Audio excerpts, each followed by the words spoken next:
Hello, I'm Dr. Waller and welcome to Personal Finance. This module we will be discussing financial planning. Financial planning is very important in a personal finance portfolio. Planning of any sorts is always important because if you don't have a plan, then any road will get you there is a saying that we use quite often, and here it is here on this first screen. The financial planning process, to go over that with you just a little bit in depth, it's much easier to spend than it is to save. I can promise you, you feel much better when you go out and buying something than when you are squirreling money away and putting it into a savings account. Now that is most often the rule and not the exception. Personal financial planning, just like any planning, is an ongoing process, and it will change as your life changes and as your financial needs change. Obviously, when you're 18 years old or 15 years old, your financial needs are much different than when you're 60 years old. A financial plan can also help you manage and control your finances and help you achieve your financial goals and lifestyle goals. Once again, if you don't know where you're going, any road will get you there. Planning is very important. And there's a great, one of the videos that is part of this module, it has a great Ameristar ad where I can forget the guy's name now, but as an actor who's going, what you need is a plan, and that's exactly the process you need to think about. It's one of the opening vignettes in the financial planning module. Go back and take a look at that if you've not already done so. What is the importance of financial planning? Well, you've got obviously special expenses. Some of those, you may not call them special, you might call them big or whatever you might want to refer to them as, but college, weddings, and also buying a vacation home is very important too. To many people. Retirement is certainly something that you want to think about as you are saving and planning for your financial plan. You need to protect your assets. What does that mean? That means you probably are going to need to be thinking about insurance. You need to invest intelligently. Investing is going to have inherent risk with it. But you need to invest intelligently and sometimes seek out advice. You need to take what people in the industry would call calculated risk. And I don't know about you, but I certainly want to minimize the amount of money that I have to pay Uncle Sam's. 5 basic steps of financial planning. You need to evaluate your financial health. You need to define your financial goals. You need to develop a plan of action. You need to put that plan into place. And then you need to review, reevaluate, and revise your plan as your situation and age changes. The 5 basic steps here again. Evaluate your financial health. How much do you currently earn? Where are you spending it, and what are you spending it on? Good financial record keeping is important. And I guarantee you, if you were to put pencil to paper and keep up with what you actually spend, you would be absolutely amazed at how much money you spend and where you spend it. We'll talk later about some good financial software that will help you keep up with financial planning and keep make for better record keeping electronically. You need to define your financial goals, commit them to paper. When you commit something to paper, you formalize it. You say, I'm committed to it, more often than not. So commit your goals to paper, and if you hang them up, put them on the refrigerator, put them up on a mirror every morning when you're getting ready so that you are reminded of them. Attach the cost to each of these goals. What am I going to have to give up in order to achieve them? And what is the time frame in which I would like to achieve them? There are going to be different time frames for different financial goals. Obviously, saving for a retirement home is going to be more long-term than would be saving for an automobile, for example. Step 3, developing a plan of action. You need to expect the unexpected. You need to roll with the punches, so to speak. Life will throw you a curveball when you're paying the least amount of attention. So you need to have necessary liquidity. What does liquidity mean? Liquidity means you need to make sure you have access to cash or the resources so that when the heat pump in the house goes bad, or the water heater dies, or the car engine blows, you are able to get it fixed and continue on without just shutting down your life. Protect yourself against unforeseen factors with insurance. That means you need renter's insurance if you're in college. If you're a homeowner, you need liability insurance. You need collision insurance. If you own an automobile, you need life insurance. If anyone is dependent on you, you need life insurance. If you have a wife or a family at all, you definitely need life insurance. And also you need to learn to minimize the amount of taxes you pay.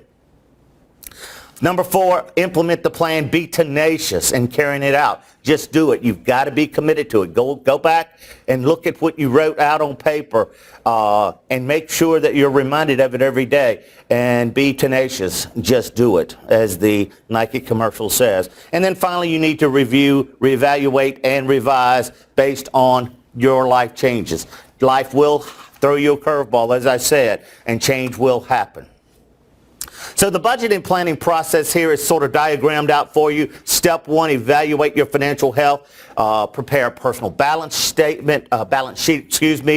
determine what you're worth in terms of your net worth. Use ratios to monitor your financial health and determine where your money comes and where it goes, where it comes from and where it goes. Step 2, define your financial goals. What are you looking to achieve financially? Develop a plan of action, implement it, and finally, step 5, review, reevaluate, and revise based on your life changes. Setting your financial goals. Short-term goals are what you would call goals within 1 year, maybe paying off a bill or a credit card, getting insurance, saving for an emergency fund, which typically, most experts say you need at least 3 months of living expenses set aside for emergencies. Maybe a major purchase such as a car or vacation.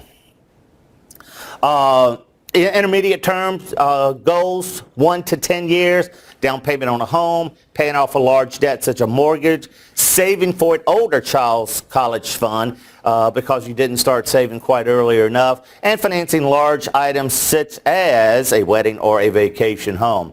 And the long term, savings for kids' college, that's younger kids, your retirement, starting a business, or caring for elderly parents, which is something that is occurring more and more in today's society.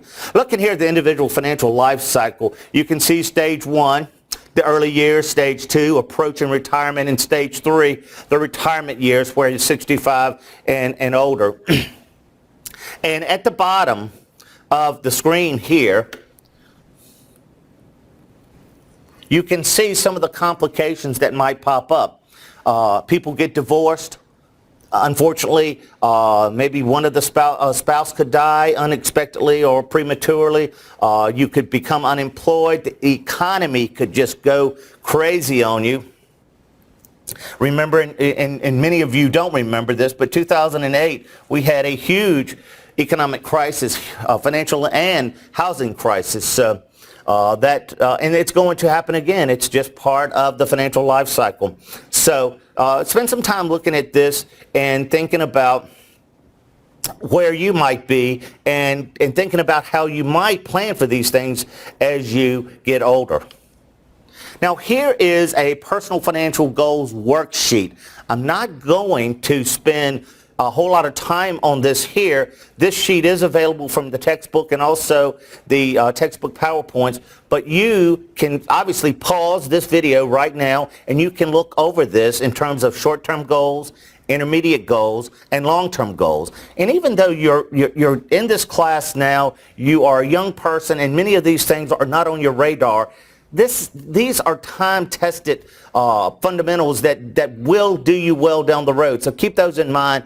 And just remember, as you get older and as these things do come into your life, you'll need to go back and think about them and reassess them at that point. Financial plans. 4 areas that should be considered. Flexibility, liquidity, protection, and the minimization of taxes. Talked about this here a little bit. You need to be flexible. Your plan should provide enough flexibility so that not every dollar of income is committed, because bad things are going to happen. Emergencies are going to pop up, or you might run into a great opportunity for an investment. So you need to be flexible and you need to have liquidity, and that goes to the next one. You need to make sure that you have access to money when it's needed, whether it is for an opportunity for a great investment or it could be for an unexpected situation like the car breaking down. Protection, you need insurance, and minimization of taxes is something that you should always consider. Now, just to go back here and revisit the life cycle that we just saw earlier, the early years, it's time to accumulate wealth. It is prior to age 54, you develop a regular savings pattern, you're determining how much you can save and where you need to invest it. You can afford to take more calculated risk during these years because your earnings potential will still continue on. The cost of raising children are very, very expensive. If you look here, for somebody making less than $56,000, the cost of raising a child over the first 18 years, according to this, is $160,000. If you make more than $100,000, it's about $400,000, the cost of raising a child. So you can see how these expenses are allocated, and obviously the more children that you have, the more expensive it's going to be. This suggests here that one more child will cost about 1.24 times more than the first one. So if you've got I'm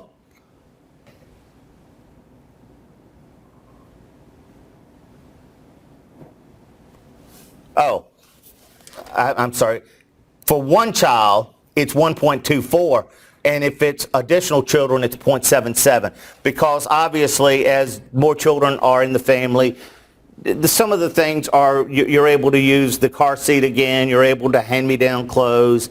And also, you typically don't spend as much on subsequent children as you did on the first child. That's not to say your parents don't love all of you equally the same. Stage 2, approaching retirement, the golden years. These are the years of transition where you need to think about how you're going to prepare for retirement. And it will depend on how you have saved up until this point. You will likely need to reassess your goals concerning retirement and estate planning during these years. And then finally, after you retire, you will need to live off of your savings. You will obviously want to have a less risky investment strategy. You're not willing to take as many risks because you don't have as long to recoup any of those losses that you might incur. You may consider long-term care for yourself and your spouse. And you do want to get your estate and your other affairs in order during these years. All right, switching gears just a little bit. Look at this graphic here. It talks about thinking about a major and a career. And really, the textbook talks about a career, but I think I added the part about your major in college or areas of focus that you want to go into, because I think they're very much related. You can see here, if you choose what you love in the top circle,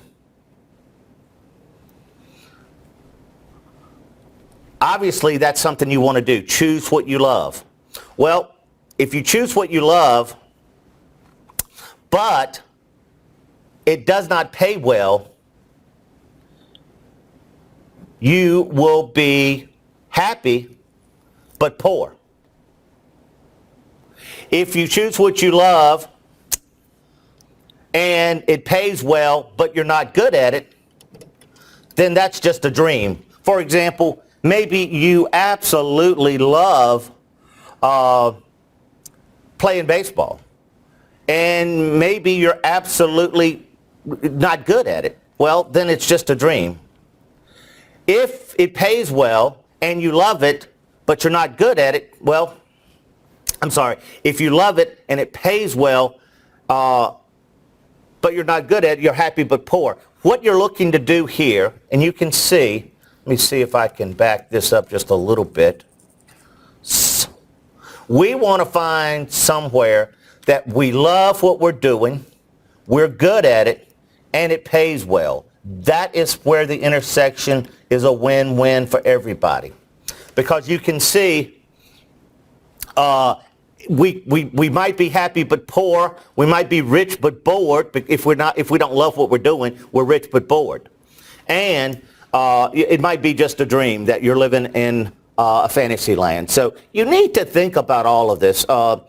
And there are many times, and I've told this story over the years multiple times, that one of the things that I really enjoyed doing was I was a disc jockey when I was in high school and in college, and I really enjoyed doing that. And I was pretty good at it. And I loved it. So I was right here. But that's where this brought me. I was happy but pretty poor.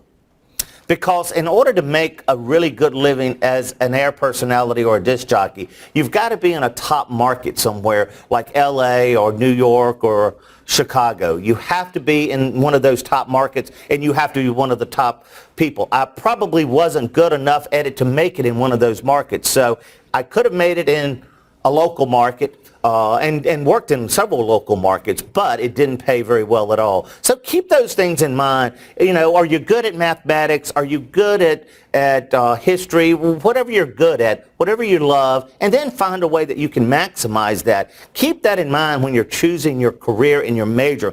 One of the things, and I don't want to belabor this too long, but one of the things that I see so many times on college campuses is students who choose a career because it minimizes the amount of time and effort they have to put into it while they're at college.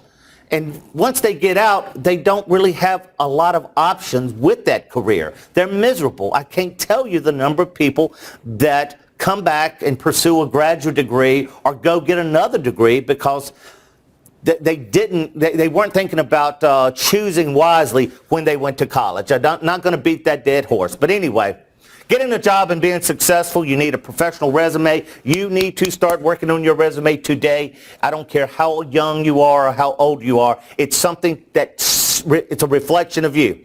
You've got good stuff in your life. You've got a lot of things going on, and you need to be putting it on a resume and keeping up with it, because these things will come back to be very beneficial when you are looking for a job. You need to start looking for a job and an internship early. Don't wait until your spring semester of college graduation to start looking for a job. Do all of the internships that you possibly can. At a minimum, do one.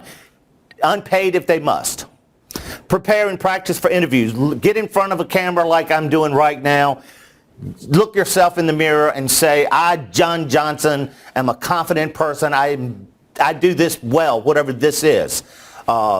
Make sure you understand the company. Make sure you understand the executives at the company, because the more you know about the company and the executives there, the more knowledge you have, the more impressed they will be with you. You need to be appropriately dressed. You need to be confident, and you need to follow up. You know, for years I have always said a handwritten note is the best way to go, and I still believe that. However, I know in today's technological world, email is the way of doing business, but you need to at least follow up with a professional email, if nothing else, and no emoticons and no smiley faces and the like. And you need a professional email. If it's like, I love baseball at Hotmail, is not a professional email, okay? You need to make sure you network and seek out people in a network that will help you be successful. LinkedIn is a professional social media of sorts that professionals use, much like you young people use Facebook all day, every day. And it is a good way to network with people electronically, but also local organizations, Ruritan clubs, churches, things of that nature are also very beneficial venues for networking. And finally, and maybe most importantly, do the right thing because it's the right thing to do. As in the earlier worksheet, I'm not going to spend a lot of time on this, but there's a job search worksheet. It is available in this PowerPoint that I've provided for you online, but it's also in the textbook. But it goes through I don't know, 10 or so steps. Identify the occupations that you want to. Identify the employers that you think would provide you the opportunities. You've got to prepare. You've got to contact employers. Prepare for the interview. Go to the interviews. Evaluate. If you have to take a test, be ready for that. And if you accept the job, be flexible when discussing salary. And don't sell yourself short, but don't be overly zealous as well. I'd encourage you to go back and take a look at these, not so much for this class, but for life. This is what this class teaches, is life, and it's going to be very beneficial for you. Thinking about your major, what are your interests, skills, and values? What kind of lifestyle would you like? Well, you know what? One of the things, and I'm going to go back to just a second here and talk about that. One of the things when I was in college, actually I went to Longwood College at the time, and I worked at a local retail organization selling clothes and shoes. And I was pretty good at it. I was real good at it. And it paid pretty good. I mean, for a kid in college, it was pretty decent pay. But you know, one of the things about it that really, really I didn't like, and it was this, the type of lifestyle that it offered. In order for me to be successful, most people want to shop on nights, weekends, and on holidays. So I didn't want to have to work nights, weekends, and holidays. Not every time, not all the time anyway. So, you know, think about that before you go into these career choices. What are you good at? What kind of lifestyle do you want? Research career alternatives. And let me see if...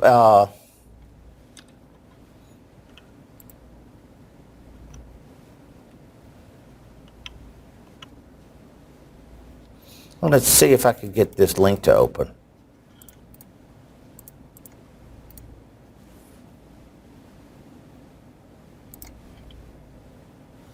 This is the BLS.gov link. And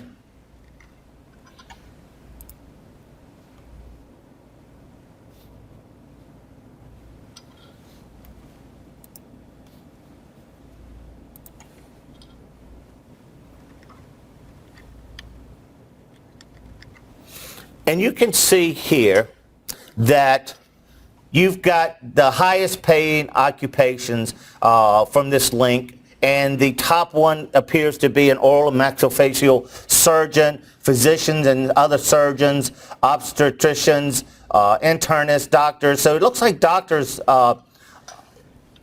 occupy the top several slots. You're coming on down, dentists, marketing manager at the bottom, air traffic controller. But anyway, I don't want to belabor this. I just want you to realize that the BLS, the Bureau of Labor Statistics, provides a great place for you to find out what are the fastest growing occupations, what are the job opportunities, where are the most needs going to be in 8-10 years, because that is something that's really important. If you know there's going to be a critical need for computer programmers in 8 years, you can start putting yourself in alignment to fill that need. You can be the best, and as those needs become more important, you can command a higher salary for those. And also, you may be able to use this BLS.gov website for your project that you will be doing for this class. Some of the most common interview questions that you will endure, once again, I'm not going to go through all of these, but obviously, describe your ideal boss. What are you looking for? Tell me about yourself. What are your strengths and weaknesses? And this is one that you need to be ready for. Obviously, I hope you're confident enough in your "this is what I'm good at" speech. But when they ask you, what are you not good at, you need to be ready to answer that honestly, and with some degree of realism, I should say. You know, if you say I don't have any weaknesses, nobody's going to believe that, because it's not true. Maybe it's you're too much of a perfectionist. Maybe it's I don't like to work in the morning. Maybe it's I don't like to work late. I don't know. But you need to think about what is important to you, because you don't want to be hired for a job where you know you're not going to be happy for, at least long term you're not going to be happy. Describe the situation that you faced that was challenging. What are your salaries? Are you willing to relocate? What do you know about the company and things of that nature? And one of the things that people are always going to ask, particularly, why are you looking? Number 2 here. Why are you looking for a job and why are you leaving your current position? You know, it is easy to say that I love my current position, but I've just sort of done all I can do there and I'm looking to advance. Now, if that is the case, then typically the employer that you're working for will be more than happy to provide you with an excellent reference, because it's that Lou Holtz mentality, and many of you have no idea who Lou Holtz is, but he was a head football coach for Notre Dame, and he always had assistant coach after assistant coach underneath him go on to be so incredibly successful, and he very much loved that. He loved helping others succeed. Look here, earnings by majors. If you will look at the top 4 or 5, let's take the top 4. Earnings by majors: chemical engineering, physics, accounting, and financial management. Now, this is based in 2011 dollars, but one of the things that you will notice if you will spend some time thinking about it, all of these are very logical, or what I would call analytical, mathematical. Okay? They all are very much so. And you can see, and then marketing is the next, political science, and you come on down to parks, recreation, dramatic arts, social work. These are more soft skills, if you will, than the more hard skills such as the sciences that are at the top. Once again, though, go back to that, what you love. You've got to find that intersection of what you love, what pays well, and you're good at it. You don't want to be a chemical engineer if you absolutely hate your life. You might be rich but bored or unhappy. So think about that as you're choosing your career, and think about as you're choosing majors. Those that are steeped in mathematics tend to earn a little bit more, and that also goes back to what I previously showed you about the doctors. The doctors tend to be very analytical and logical. And right now, many of you have heard about STEM, which is a big push across the country in terms of academics. It stands for science, technology, engineering, and mathematics, I believe it's what it stands for. But it's all about the maths and the analytical sciences. What determines your income, skills, education, and your marital status? No high school diploma, you're lucky to make $20,000. A doctoral degree, you're making $75,000. Now, once again, that's going to depend also on what you choose to do. There are truck drivers with no high school diploma that make way over here somewhere. And there are people with doctoral degrees that make over here or even less. But there are also some with doctorate degrees that make well over $200,000 a year. So it just depends on your area, not only your degree of income, but your area. For example, accounting. Accounting majors are so difficult to find right now in higher academics and universities. And I know that plenty of people coming in to a PhD, with a PhD in accounting, are making close to $200,000 a year.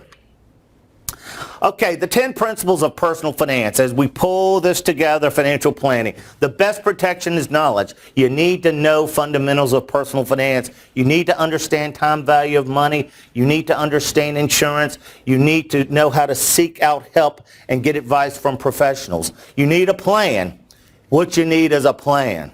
Savings must be planned. Spending is always easier. And delay in financial planning makes it much more difficult in life to achieve those financial goals. Retiring early, buying a nice place in Florida or in the Bahamas, etc. Mentioned this previously, time value of money, in my opinion, is the most important concept you will ever be exposed to in college or anywhere. Time value of money, which says that a dollar today is worth more than a dollar tomorrow. A dollar today is worth more than a dollar tomorrow, and we're calling tomorrow, well, I'll just write tomorrow there. Why would you rather have a dollar today versus a dollar tomorrow? Because if I had a dollar today, I could invest it, or at a minimum, I could consume it. I could spend it. You need to understand compounding, how savings will grow over time, compounding interest, and you need to be careful about buying now and paying later. What does that really mean? It typically means you are using credit cards. They are evil. Evil. Stay away from credit cards. Here's an example of you want to be a millionaire by age 67. It's not difficult. Let's look at this dude full screen here. If you are making your last payment on your 67th birthday when you made your first payment when you were 20 years old, you would only need to put away $33. Now, I'm looking at this to see, is that per year? Well, let's see. That would be 47 years. Regardless of what the time frame is, if you wait until you are 30, you have to put away about triple that amount, actually more than triple, almost quadruple. And if you wait until you're 40, you have to put away 10 plus times that amount. And if you wait until you're 50, you can see what happens. The longer you wait, the more you have to save in order to be a millionaire by age 67. Oh, here, I'm sorry. These were monthly payments. So if you start when you're 20 years old, putting away $33 per month, which is about $375 a year, 33 times 12, whatever that is, you would be a millionaire by age 67, $33 a month. And you know what? That's one trip to eat out. And actually, that's if you're eating out by yourself. One trip eating out, $33.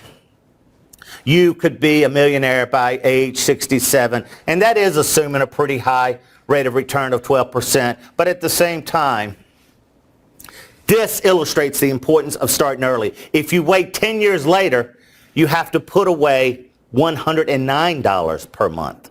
So all of a sudden, $33 a month is very easy. 109 is a little tougher. 109, you're thinking about that's maybe a phone payment, or maybe a car payment, certainly a credit card payment. So starting early is important. Moving on, understanding the importance of taxes and knowing their impact on investments is certainly important. You need to, as we move into investments, and we'll talk about investments in this course quite a bit, you need to consider the after-tax effect of investments or the return. Expect the unexpected. Liquidity. You need to have at least 3 to 6 months of liquidity, and that means either cash in a savings account, or certainly if you have a limit on a credit card, a low interest credit card that you could access in an emergency situation, that might serve the purpose as well. You need to differentiate your wants from your needs. Do you need it or do you want it? And that is something that is very, very important for you to know. You need to stand there in front of that big screen TV and ask yourself, do I really, really need this? I've got a TV at home. It works just fine. Would this $300 be better off in a savings account? You need to protect yourself. You need to have insurance. You need to understand risk relative to return. The more risk that you're willing to take, the more return you should expect, but also the more potential for loss. You need to take calculated risk, not just risk, but calculated risk. You've done your homework and you know the probability of this being successful is 80%. Well, that's a pretty good calculated risk. And also you need to diversify. Don't put all your eggs in one basket. That's my little basket with eggs on it. Diversify. Number 9, don't play financial. Don't throw good money after bad. And don't expect to win the lottery. It's probably not going to happen. It's 1 over infinity. That's the odds. It's almost zero. Almost zero. And don't forget to pay yourself first. When you get paid, the first thing you need to do is take that 15% and put it in a savings account. We'll talk about this more, but one of the things that I do is I have it direct deposited out of my payroll into an investment account so that I never see it. That way it's already there. Savings early can really make a big difference. We showed that earlier. The difference between $33 a month to be a millionaire or $109, I believe it was, to be a millionaire at age 20 versus age 30. So start early. Pay yourself first. It's very, very important. All right, this ends Module 1, Financial Planning, Personal Financial Planning. Please be sure to read the chapter, go through the PowerPoints, review those worksheets that we discussed, and we will come back later and we will move on with additional material as we move forward and throughout the course. Thank you for listening and have a great day.